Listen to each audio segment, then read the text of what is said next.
Praise the lord. నేటి వాగ్దానము.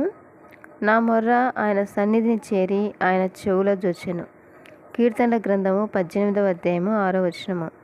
మనము ఆయనకు మొరపెట్టినప్పుడెల్లా మన దేవుడైన యెహోవా మనకు సమీపంగా ఉన్నట్టు మరి ఏ గొప్ప జనమునకు ఏ దేవుడు సమీపంగా ఉన్నాడు.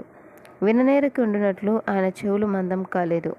ఆయన తప్పక ప్రార్థన ఆలకించే దేవుడు. అన్యజనముల విగ్రహములు మనుషుల చేతి పనులు, వాటికి చెవులుండి వినవు. అందుకే యెహోవా నమ్ముకునుడి, ఆయన వారికి సహాయము, వారికి కేడము.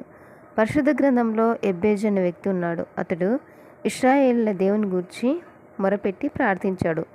దేవుడు అతని ప్రార్థన ఆలకించాడు. దేవుడు అతని మొర ఆలకించి అతడు మనవి చేసిన దాన్ని అతనికి దయచేశాడు. దేవుడైతే తను తాను తగ్గించుకుని ఎవరైతే ప్రార్థిస్తారో వారి ప్రార్థన దేవుడు ఆలకించి వారికి సహాయం చేస్తాడు. తన యందు భయభక్తులు గల వారి కోరిక ఆయన నెరవేర్చును.